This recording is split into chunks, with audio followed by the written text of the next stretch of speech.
வணக்கம் நண்பர்களே, இது உங்கள் கதை உலகம். எங்கள் பதிவுகளை லைக் பண்ணுங்கள், ஷேர் பண்ணுங்கள், எங்கள் சேனலுக்கு சப்ஸ்கிரைப் பண்ணி பக்கத்தில் இருக்க பெல் ஐக்கானையும் ப்ரெஸ் பண்ணுங்கள். அப்போ தான் என்னுடைய பதிவுகள் உடனுக்குடன் உங்களை வந்து சேரும். ஃப்ரெண்ட்ஸ், நான் ஒரு 10 நாளாக ஊரில் இல்லை. அதனால தான் நான் கதையை அப்லோட் பண்ண இவ்வளோ லேட் ஆகிடுச்சு. ரொம்ப ஃபியூ வியூஸ் தான் இருக்குது. லேட் பிக்கப் ஆகுங்கிற நம்பிக்கையும் எனக்கு இருக்குது. ஏன்னா இது ரொம்ப இன்ட்ரெஸ்டிங்கான ஒரு நாவல். எனக்கு ரொம்ப மனசுக்கு நெருக்கமான ஒரு ஆத்தரோட நாவல் இது. அதோட தமிழாக்கம் தான். But still it will be very interesting. So எவ்வளோ கம்மி வியூஸ் இருந்தாலும் நான் இதை தொடர்ந்து பதிவு பண்ணிகிட்டே தான் இருப்பேன். இன்னையிலேருந்து கண்டினியூஸாக டெய்லி உங்களுக்கு இந்த நாவலை நான் அப்லோட் பண்ணிகிட்ருக்கேன். இது ரொம்ப பெரிய நாவல். ஸோ என்னால் ஒரு 15-20 மினிட்ஸ்க்கு மேலே தொடர்ந்து வாசிக்க முடியல. ஆனால் டெய்லி நான் இதை அப்லோட் பண்ணிடுறேன். ஃப்ரெண்ட்ஸ், வாங்க கதைக்குள்ளே போகலாம். பகுதி 9.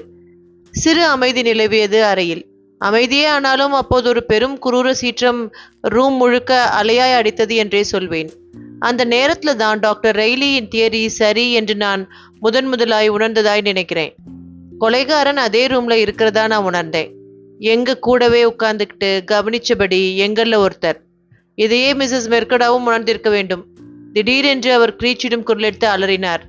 என்னால முடியல என்றார் விசும்பியபடி. இது நோ, குரூரம். அடக்கிக்கோ மேரி என்றது அவளுடைய கணவர். எங்கள் எல்லோரையும் அவர் மன்னிப்பு கோரும் விதமாய் பார்த்தார். அவர் ரொம்ப உணர்ச்சி வசப்படுவா. சின்ன சமாச்சாரத்தையும் இம்பார்ட்டன்ஸ் கொடுத்து பாப்பா. நான் லூயிஸ்னா உயிரா இருந்தேன், விசுமினார் மிஸ்ஸஸ் மெர்குடாஸ். நான் இதற்கு என்ன நினைத்தேன் என்பதை என் முகம் பிரதிபலித்து விட்டதோ என்னவோ எனக்கு தெரியாது. ஆனால் மிஸ்டர் போய்ராட் என்னையே கவனிப்பதையும் அவரது உதடுகளில் நளினமாய் ஒரு புன்னகை எழுந்து அடங்கியதையும் நான் சட்டென கவனித்து விட்டேன். அவரை நான் மறுபார்வை பார்க்க உடனே அவர் விசாரணையை கையில் எடுத்துக்கொண்டார். நேற்று மத்தியான பொழுது நீங்க எப்படி கழிச்சிங்கன்னு எனக்கு சொல்லுங்க மேடம் என்றார் அவர் மேரியிடம். நான் என் கூந்தலை கழுவிட்டு இருந்தேன், விசும்பல். அப்போ நான் எவ்வளோ சந்தோஷமாயும் கலகலன்னு இருந்தேன் தெரியுமா? இந்த விஷயம் என் காதுகளுக்கு எட்டாமலே இருந்திருக்கூடாதா? நீங்க உங்க ரூம்லயே இருந்தீங்க? எஸ். அதை விட்டுட்டு நீங்க வெளியே வரவே இல்லை, அப்படிதானே?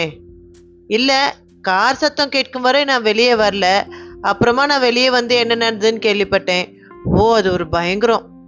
அது உங்களை ஆச்சரியப்படுத்துச்சா? மிஸ்ஸஸ் மெர்குடாஸ் விசும்போதை நிறுத்தி கொண்டார். அவரது கண்கள் அகண்டன. என்ன அர்த்தத்தில் சொல்ல வரீங்க மிஸ்டர் பாய்ராட்? நான் என்ன அர்த்தத்தில் சொல்லணும் மேடம்? அதாவது நான் தான் மிஸ்ஸஸ் லைட்னர் மேலே அல்லாத பிரீத்தி வச்சிருந்ததா நீங்கள் தான் இப்போ சொன்னீங்க. அவங்க ஜஸ்ட் உங்கள் மேலே முழு நம்பிக்கை வச்சிருக்கலாம். அந்த அர்த்தத்திலா? அப்படித்தான். நோ, டியர் லூயிஸ் என்னிடம் எதையுமே சொல்லலை. அதாவது நிச்சயப்படுத்தி எதையும் சொல்லன்னு சொல்ல வரேன். அவங்க அளவுக்கு அதிகமாக கவலைப்படுறதும் நர்வ் ப்ராப்ளம் இருக்குன்னு எனக்கு தெரியும். அந்நியத்தனமான நிகழ்வுகள் வேற, ஜன்னல்ல தட்டின கைகள் இத்தியாதி. இதெல்லாம் அவங்களுடைய கற்பனை நீங்க சொன்னதா ஞாபகம். அமைதி காக்க முடியாமல் சொல்லிவிட்டேன். தற்காலிகமாக அவர் அசௌகரியமானதை பார்க்க எனக்கு விறுவிறுப்பாக இருந்தது. இப்போதும் பாய்ராட்டின் கண்களினை மினுமினுப்பாய் ஒரு முறை கவனித்து நகர்ந்ததை நான் கவனிக்காமல் இல்லை. அவர் தற்போது முடிவுரை தருவதைப் போல மிஸ்ஸஸ் மெர்குடாஸிடம் சொன்னார். அப்ப இதுதான் நடந்ததா மேடம்? நீங்க உங்க முடிய அலசிட்டு இருந்தீங்க. நீங்க எந்த சத்தத்தையும் கேட்கல, மற்றும் எதையும் பார்க்கல. அப்படிதானே? ஓகே. எங்களுக்கு வெளிச்சம் காட்டி உதவும்படியா உங்களோட யோசனையில ஏதாவது இருக்கா? இதுக்கு பதில் தரும் முன் மிஸ்ஸஸ் மேரி ஒரு நொடி கூட யோசித்து பார்க்க எடுத்துக்கொள்ளவில்லை. நோ, அப்படி எதுவும் கிடையாது. நடந்திருக்கிறது ஒரு பெரிய மர்மம். ஆனா ஒன்னு சொல்லிக்க விரும்புறேன். கொலைக்காரன் வெளியில இருந்தா வந்திருக்கான் என்பதுல எல்லளவு சந்தேகம் கூட வேண்டாம். ஆமா. போய்ராட் அவரது கணவர் பக்கமாய் திரும்பினார். நீங்க என்ன சொல்ல விரும்புறீங்க? மிஸ்டர் மெர்குடாஸ் படபடப்பானார். இலக்கின்றி தன்னுடைய தாடியை அவர் இழுத்துக்கொண்டார். அப்படித்தான் இருக்கணும் அவர் சொன்னார். அப்படியே இருந்தாலும் அவங்கள போய் துன்புறுத்த யாருக்கு மனசு வரும்? அவங்க அத்தனை ஜென்டில், அத்தனை கனிவு, அத்தனை... இங்கு மறுப்பாய் அவர் தலையசைத்து கொண்டார். யார் அவளை கொண்டு இருந்தாலும் அவன் விச்சாத்தான் இருக்கணும், பிசாசு. நீங்க மத்தியான பொழுத எப்படி கழிச்சிட்டு இருந்தீங்க மிஸ்டர் மெர்குடாஸ்? நான் குழப்பமாய் முழித்தார் அவர். நீங்க லேப்லேயே இருந்தீங்க ஜோசப். அவரது மனைவி அவருக்கு குறிப்பிட்டு காட்டினார். ஆமா, அப்படித்தான். என் வழக்கமான வேலை பளுக்கள். எத்தனை மணிக்கு நீங்க அங்க போனீங்க சார்? 1 அடிக்க 10 நிமிஷம் இருக்கும்போது ஜோசப். ஆமா, அப்படித்தான். நீங்க அந்த முன்பகுதி செடி பிரதேசத்துக்கு வந்தீங்களா? இல்லை என்றவர் சிந்தித்தார். கிடையாது, நிச்சயமா. உங்களுக்கு இந்த சோகம் பத்தி எப்போ தெரிய வந்துச்சு? என் மனைவி தான் என்னை தேடி வந்து சொன்னா. கொடூரமா உணர்ந்தேன். ஷாக்கிங். என்னால நம்பவே முடியல. இப்ப கூட நடந்தது நிஜம்தானான்னு என்னால நம்ப முடியல. அப்போது திடீரென்று அவர் நடுங்க ஆரம்பித்து விட்டார். அது கொடூரம், கொடூரம். மிஸ்ஸஸ் மெர்குடாஸ் விரைவாய் அவர் பக்கத்தில் வந்து நின்றார். ஆமாம் ஜோசப், ஆமா, நாங்க எல்லோரும் அப்படித்தான் உணர்றோம். கொடூரம். ஆனா மனசு ஒடிஞ்சு நொறுங்க நாங்க வழிவிட்டுடக்கூடாது. அது மிஸ்டர் லைட்னரை இன்னும் கவலைக்குள்ளாக்கும். டாக்டர் லைட்னரின் முகத்தில் ஒரு வழித்திரை படர்ந்து அடங்குவதை நான் கவனித்தேன். இங்கு நடைபெற்றுக் கொண்டிருக்கும் உணர்ச்சி பூர்வமான உரையாடல்களை அவரால் தாங்கிக் கொள்ள முடியவில்லை போலும் என நான் நினைத்தேன். போதுமே என்று கெஞ்சுவதைப் போல சோகமாய் அவர் பாய்ராட்டை பார்த்தார். அதற்கு பதில் தரும் விதமாய் மலம் மலவென இயங்கினார் பாய்ராட். மிஸ் ஜான்சன் கேட்டார் அவர். என்னால உங்களுக்கு எந்த வகையிலும் உதவ முடியாதுன்னு நினைக்கிறேன் சொன்னாள் மிஸ் ஜான்சன்.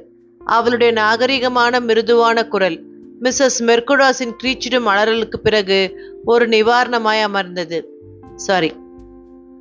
மிஸ்ஸஸ் மெர்குடாஸின் கிரீச்சிடும் அலறலுக்கு பிறகு ஒரு நிவாரணமாய் அமைந்தது. அவள் தொடர்ந்தாள். சில சிலிண்டர்களின் பதிவுகளை காப்பி பண்ணிக்கிட்டு நான் ரிசப்ஷன்ல வேலை பண்ணிட்டு இருந்தேன். நீங்களும் எதையும் பார்க்கல, கேட்கல இல்ல? பாய்ராட் சட்டென்று அவளை நோட்டமிட்டார். என் காதுகள் பிடித்து விட்டதே, அவருடைய காதுகளும் பிடித்து விட்டன. மிஸ் ஜான்சனின் குரலில் மெல்லிசாய் தொனித்த நிச்சயமற்ற தன்மை. நிச்சயமாத்தான் சொல்றீங்களா மேடம்? உங்க ஞாபகத்துல ஏதாவது அருளும் பொருளுமா தென்படுதா என்ன? இல்ல, முக்கியமா எதுவும் இல்ல. நீங்க பாத்தீங்கன்னு சொல்ல முடியாத அளவுக்கு ஏதுவோ உங்க ஓரக்கண்ணில் தென்பட்டிருக்குன்னு சொல்லலாமா? கிடையாது, நிச்சயமா அப்படி எதுவும் கிடையாது என்று அடித்து சொன்னாள் அவள். அப்போ நீங்க எதையோ கேட்டிருக்கீங்க. எஸ். நாம கேட்டமா இல்லையா நீங்களே தீர்மானம் பண்ண முடியாத அளவுக்கு எதையோ கேட்டிருக்கீங்க. எஸ். சின்னதாய் ஒரு வெறுப்பு சிரிப்பினை உதிர்த்தாள் மிஸ் ஜான்சன். நீங்க என்ன நெருக்குறீங்க மிஸ்டர் பாய்ராட். நீங்க நான் எதை கற்பனை பண்ணிக்கிட்டேனோ அதை சொல்லும்படி பண்றீங்க. அப்போ ஏதோ ஒண்ணு இருக்கு. அதாவது நீங்க கற்பனை பண்ணிக்கிட்டது அப்படின்னா என்ன? அந்த கற்பனை? சொல்லும் வார்த்தைகளை சரியாய் எடை போட்டபடி மெதுவாய் அவள் பேச துவங்கினாள். நாம பேசிட்டு இருக்கோம் அந்த மத்தியான பொழுதுல சின்னதா ஒரு அழுகைய கதர்ல கேட்டுதான் நான் நினைக்கிறேன் என்றவள் சற்றென்று நோ என்றால் சற்றே உறக்க. நோ, நினைக்கல. இது கற்பனை கிடையாது, நிஜம். நான் அந்த சட்டுன்னு தொடங்கி முடிந்த அழுகைய ரொம்ப சன்னமா கேட்டேன்.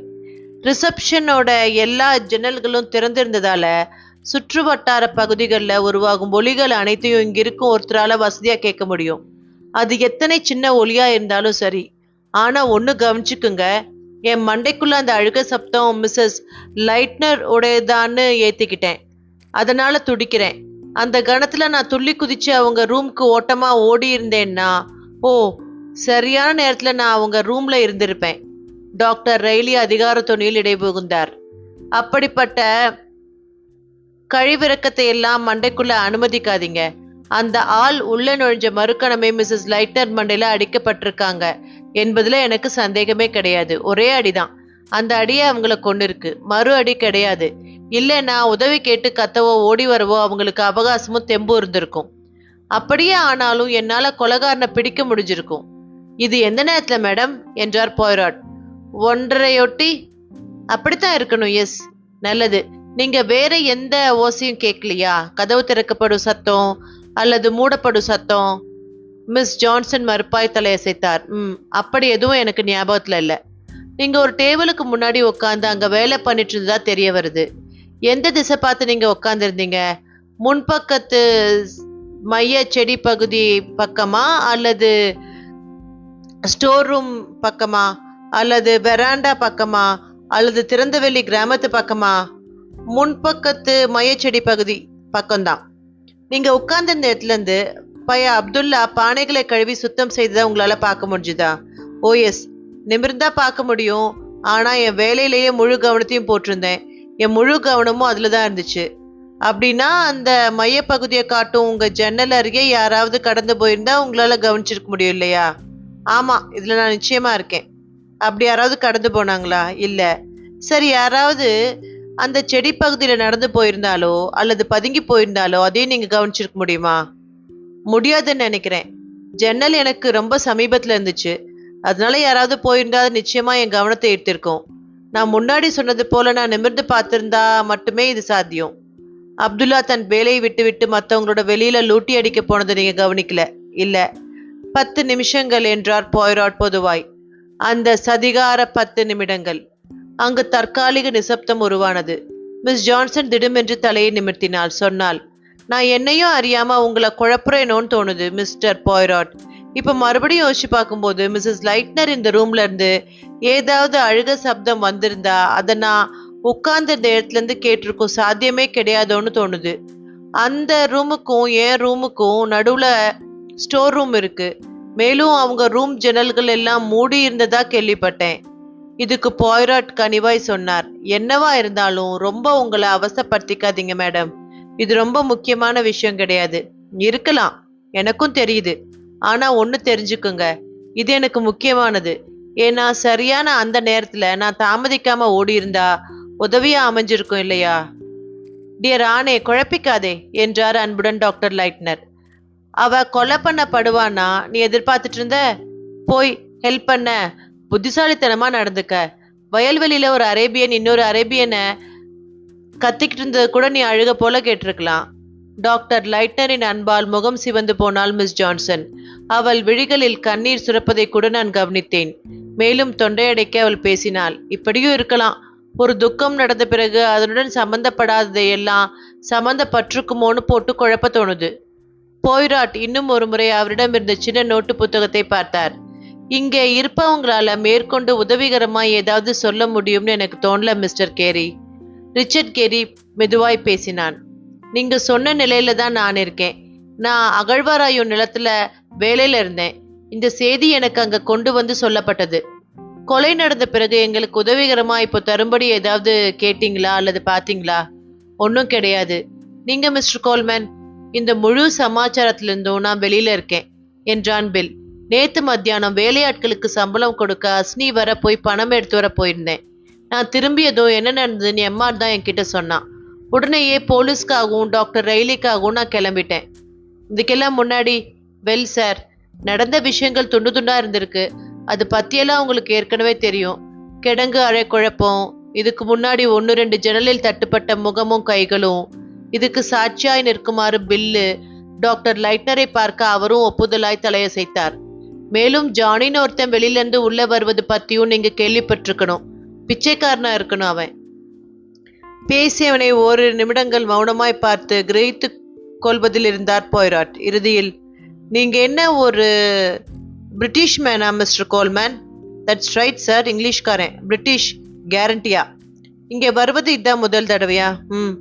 உங்களுக்கு ஆர்கியாலஜி ரிசர்ச்னா உயிர் போல தெரியுது. மிஸ்டர் பில் கோல்மேன் பற்றிய இத்தகைய விவரிப்பு அவருக்கே கொஞ்சம் சங்கோஜத்தை ஏற்படுத்தியதை போல இருந்தது. திருட்டு முழிமுழிக்கும் பள்ளிக்கூட சிறுவனைப் போல அவன் டாக்டர் லைட்னரை தற்போது பார்த்தான். அஃப்கோர்ஸ், அகழ்வாராய்வது ரொம்பவும் இன்ட்ரெஸ்டிங்காக தான் இருக்கு. தட்டுத்தடுமாறி பேசினான். நான் ஒன்றும் இதில் ஸ்காலர்ஷிப் கொண்டவன் கிடையாது. அப்படியே நிறுத்து கொண்டு விட்டான். தொடர இயலவில்லை. பாய்ராட் வற்புறுத்தவும் இல்லை. தனது கையில் இருந்த பென்சிலால் மேஜையில் சின்ன சின்ன தட்டுகள் தட்டு கொண்டிருந்தார் துப்பறியும் நிபுணர். அவருக்கு முன்னால் சாய்ந்திருந்த இங்க் பாட்டிலை நேர் செய்தார். இவ்வளவுதான் இப்போதைக்கு இங்க இருக்கிறவங்க கிட்ட இருந்து பேர்க்க முடியும் போல தெரியுது என்றார். யாராவது அவங்களுடைய ஞாபகத்திலிருந்து ஏதாவது விஷயத்த தவற விட்டுட்டதா அப்புறம் நினைச்சா என்னை வந்து பார்த்து அதனை சொல்ல தயங்கவே வேணாம். இப்போ டாக்டர் ரெய்லி மற்றும் டாக்டர் லைட்னர் ஆகியோருடன் நான் கொஞ்சம் தனியா பேசினா தேவலாம்னு படுது. இந்த பார்ட்டி இத்துடன் நிறைவு பெற்றது என்பதற்கான அறிகுறியாய் அமைந்தது இது. நாங்கள் அனைவரும் எழுந்து கொண்டு ஒவ்வொருவராக கதவின் வழியே வெளியேறினோம். நான் பாதி வழி போயிருக்கும் போது ஒரு குரல் என்னை அழைத்தது. நர்ஸ் ஆமி லியோதரன் மட்டும் தயவு கொண்டு இருக்கட்டும் என்றார் பாய்ராட். அவங்களுடைய உதவி நமக்கு மதிப்பு மிக்கதா அமையும். நான் திரும்பி வந்து டேபிளில் இருந்த ஒரு இருக்கையில் அமர்ந்தேன். டாக்டர் ரெய்லி அவருடைய இருக்கையிலிருந்து எழுந்தார். எல்லோரும் வெளியேறிய பிறகு அவர் கவனமாய் கதவினை மூடினார். கண்களாலேயே பாய்ராட்டிடம் அனுமதி பெற்று கொண்டு விட்டு முன்பக்கத்து மையப்பகுதியை நோக்கி திறந்திருந்த ஜன்னலை சாத்தினார். ஏனையவை ஏற்கனவே மூடப்பட்டிருந்தன. பிறகு அவரும் எங்களுக்கு அருகிலேயே வந்து ஒரு இருக்கையில் உட்கார்ந்து கொண்டார். இப்ப நாம தனியாவும் யாராலும் தொந்தரவு படுத்தப்படாத வகையிலும் பிரிக்கப்பட்டுட்டோம். நாம மனம் விட்டு பேசலாம். அகழ்வாராய்வு அங்கத்தினர்கள் என்னவெல்லாம் நம்ம கிட்ட சொல்லணுமோ அதையெல்லாம் நாம கேட்டாச்சு. ஆனா சொல்லுங்க மேடம், நீங்க என்ன நினைக்கிறீங்க? நான் சற்று கோபமானேன். இந்த விளங்கிக் கொள்ள முடியாத குள்ள மனிதனுக்கு எதிராளியை துளைத்தெடுக்கும் ஈட்டிக் கண்கள் உள்ளன என்பதை இனி மறுப்பதற்கு இல்லை. என் மூளைக்குள் கடந்து கொண்டிருந்த சிந்தனைகளை இவர் பார்த்திருக்கிறார். எதையும் மறைத்து பழகாத என் முகமே காட்டிக் கொடுத்திருக்க வேண்டும். ஓ, அது ஒன்றும் இல்லை, நான் தயக்கத்தோடு சொன்னேன். கமான் நர்ஸ் என்றார் டாக்டர் ரெய்லி. துப்பறியும் மேதையை காக்க வைக்காதீங்க. தற்போது சற்று அவசரமாய் அதுல சமாச்சாரம் ஒன்றும் கிடையாது என்றேன். அது சும்மா என் மூளைக்குள்ள தோணுச்சு, அவ்வளவுதான். பிறகு அது என்ன என்பதை நானாவே சொல்லிவிட்டேன்.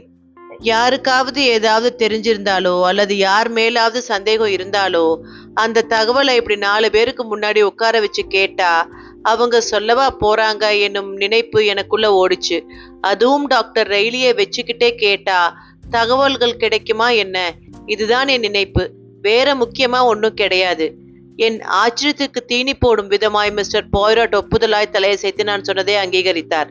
கரெக்ட் கரெக்ட், நீங்க சொல்றது ரொம்பவும் கரெக்ட். ஆனா நான் எக்ஸ்பிளைன் பண்றேன் கேளுங்க. இப்போ எல்லோருக்குடனும் நாம மேற்கொண்ட சின்ன உரையாடல் ஒரு பிரச்சனையை தீர்த்து வச்சிருக்கு. இங்க இங்கிலாந்துல குதிரை பந்தயம் தொடங்குவதற்கு முன்னாடி அனைத்து குதிரைகளையும் வரிசையா கொண்டு வந்து நிறுத்தி ஒரு சின்ன அணிவகுப்பு நடக்கும் இல்லையா? அத்தனை பேருக்கு முன்னாடியும் ஒவ்வொரு குதிரையும் போகும். எல்லோரும் அதை பார்த்து ஒரு தீர்மானத்துக்கு வர ஏதுவாக உதவ நான் ஏற்பாடு பண்ண இந்த குட்டி உரையாடலின் காரணம் இதுதான். குதிரை விளையாட்டு ரீதியா சொல்லணும்னா எது நமக்கு தேவையான குதிரைன்னு நான் என் கண்களை மேய விட்டு கணிச்சேன். Doctor lightener கதறினார். என்னுடைய அகழ்வாராய்வு குழுவில் இருக்கும் ஒருத்தர் தான் கொலைக்காரன் என குற்றம் சாட்டப்பட்டவன் என்னால ஒரு கணம் கூட நம்ப முடியாது. பிறகு என் பக்கமாய் திரும்பிய அவர் கராராய் ஆணையிட்டார். நர்ஸ், 2 நாட்களுக்கு முன்னாடி உங்களுக்கும் என் மனைவிக்கும் இடையே என்னென்ன தகவல்கள் பரிமாறி கொள்ளப்பட்டன என்பதை இங்கேயே இப்பவே நீங்க மிஸ்டர் பாய்ராட்டுக்கு சொல்றீங்க. இந்த கட்டளையினால் எங்கள் இருவருக்கும் நடந்த உரையாடலில் மிஸ்ஸஸ் லைட்னர் பயன்படுத்திய வார்த்தைகளையே ஞாபகமுள்ள வரையில் அப்படியே பயன்படுத்திய அனைத்தையும் நான் சொன்னேன். நான் முடித்ததும் மிஸ்டர் பாய்ராட் சொன்னார், வெரி குட் வெரி குட். அதிராத பதறாத சாந்த மூளை உங்களுக்கு இருக்கு. எனக்கு நீங்க இங்கே ஒரு பேருதவியா இருக்க போறீங்க. சொல்லிவிட்டு அவர் டாக்டர் லைட்னர் பக்கமாய் திரும்பிக் கொண்டார். அந்த கடிதங்கள் உங்ககிட்ட இருக்கா? இருக்கு, இங்கேயே. இதெல்லாம் தான் நீங்க முதல்ல பார்க்க விரும்புவீங்கன்னு நினைச்சேன். அவற்றை பாய்ராட் லைட்டனிடமிருந்து வாங்கி கொண்டார். படித்தார். படிக்கும் போதே அவற்றை நெருக்கமாய் மதிப்பிட்டு கொண்டிருந்தார். மற்ற எவராய் இருந்தாலும் வெறுமனே அக்கடிதங்களை எப்படி படிப்பார்களோ அப்படியே சாதாரணமாய் அவற்றை படித்தார் பாய்ராட். படித்து முடித்த போது அவற்றை கீழே வைத்துவிட்டு தொண்டையை சொருமிக் கொண்டார். இப்போ நம் கைகளில் உள்ள நிஜங்களை குழப்பமுற புரிஞ்சுப்போம். ஒழுங்கா வரிசையா அடுக்கியும் வச்சுடுவோம். உங்களை அமெரிக்காவில் அவங்க கல்யாணம் பண்ணிக்கிட்ட உடனேயே இதிலுள்ள முதல் கடிதம் அவங்களுக்கு வந்திருக்கு. இன்னும் சில கடிதங்களும் இருந்திருக்கலாம். ஆனா அதை அவங்க எரிச்சிட்டாங்க. முதல் கடிதத்தை தொடர்ந்து 2வது கடிதம். 2வது கடிதம் கைக்கு வந்த துரிதத்திலேயே நீங்க 2 பேரும் கேஸ் விபத்து 1லேருந்து தப்பிச்சிருக்கீங்க. அதுக்கப்புறம் நீங்க வெளிநாட்டுக்கு வந்துட்டீங்க. வேற எந்த லெட்டர்ஸும் அப்புறம் வந்ததும் இல்லை. அகழ்வாராய நீங்க வேலையை தொடங்கியதும் மறுபடியும் அந்த லெட்டர் பரிவர்த்தனை ஆரம்பமாயிருக்கு. அதாவது கடந்த 3 வாரங்களா. இதெல்லாம் சரிதானே? படுத்துல்லியமா. உங்க ஒய்ஃப் அவங்க பயந்து அலறுவதற்கான எல்லா விதமான அறிகுறிகளையும் காட்டியிருக்காங்க. பிறகு டாக்டர் ரெய்லியுடன் ஆலோசித்த பிறகு உங்க மனைவியை பயங்களில் இருந்து விலக்கி வைக்க உதவியாகவும் மேலும் உங்க மனைவிக்கு சிறப்பானதொரு தோழியாகவும் இருக்க நர்ஸ் லியோதர்னை நீங்க ஏற்பாடு பண்றீங்க. ஆமா, சில சம்பவங்கள் நடந்திருக்கு. ஜன்னலை தட்டிய கைகள், அடையாளம் தெரியாத முகம், கிடங்கு அறையில விளைந்த ஓசைகள். இந்த சம்பவங்கள் எதையும் நீங்க பார்க்கல இல்லையா? ஆமா, சொல்ல போனா மிஸ்ஸஸ் லைட்னரை தவிர இதை யாருமே பார்க்கல. அப்படித்தானே? ஃபாதர் லாவிக்னி கிடங்கு ரூம்ல ஏதோ ஒரு வெளிச்சத்தை பார்த்திருக்கார். உண்டு உண்டு, அதை நான் மறக்கல. 1 நிமிடங்கள் அமைதியானார் பாய்ராட். பிறகு அவர் சொன்னார், உங்க மனைவி உயிரெழுதியிருக்காங்களா? எனக்கு தெரிஞ்சு இல்ல. ஏன் அப்படி? அதுல ஒன்றும் பிரயோஜனம் கிடையாது என்பது அவ கருத்து. அவங்க பணக்கார பொம்பளை கிடையாதா? சொத்து இருக்கு. அவரோட அப்பா ஒரு பெருந்தொகையை அவ பேர்ல விட்டு வச்சிருக்கார். அவளால அந்த முதல்ல தொட முடியாது. வட்டியைத்தான் அனுபவிக்க முடியும். இவளோட மரணத்தின் போது இவளுக்கு குழந்தைகள் இருந்தா அதுக்கு அந்த சொத்து சமமாக போய் சேரும். இல்லைன்னா பிட்ஸ்டவுன் மியூசியத்துக்கு. பாய்ராட் சிந்தனையுடன் மேஜையில் தாளமிட்டார். அப்படின்னா நாம கொலைக்கான இலக்குகள்ல ஒரு இலக்கை முழுக்கவும் தள்ளி வச்சிடலாம் என்றார். நான் கொலைக்கான முதல் இலக்கா எதை தேடுறேன்னு உங்களுக்கு தெரிஞ்சிருக்கும்னு நினைக்கிறேன். மரணம் அடைந்தவரின் இறப்பினால் யாருக்கு அதிக லாபம் வருது? இந்த கேஸ்ல மியூசியத்துக்கு இப்படி இல்லாம ஒரு மனுஷனுக்கு இந்த சொத்து முழுக்க போகுதுன்னு ஆகியிருந்தா அப்ப நான் அந்த மனுஷனை துரத்திக்கிட்டே என் சந்தேகத்தை ஓட்டி இருக்கணும். உதாரணத்துக்கு நீங்க, அப்படி இல்லைன்னா அந்த முதல் கணவன். ஒருவேளை சொத்து முதல் கணவனுக்கே போகுதுன்னு இருந்தா சொத்தை அடைய அவன் மறுபடியும் வெளியே வந்தாகணும். இது அவனுக்கு ஆபத்து, கைது பண்ணப்படலாம். எப்படியோ இந்த விவாதங்கள் எல்லாம் இப்ப எழ தேவையே இல்லை. ஆக முதல்ல சொத்து பற்றின இலக்கினை நாம செட்டில் பண்ணிட்டோம். எனது அடுத்த கட்ட நடவடிக்கையாக நான் கணவனையோ அல்லது மனைவியோ சந்தேகிப்பேன் இந்த கேஸ்ல. முதலாவதா, நேத்து மத்தியானம் நீங்க உங்க மனைவியோட ரூம் பக்கத்துல கூட போகல என்கிறத சந்தேகமர நிரூபிச்சிட்டீங்க. ரெண்டாவதா, இந்த மரணத்தால நீங்க இழக்கிறீங்க, எதுவுமே லாபம் அடையல. மூணாவதா, தொடரும்.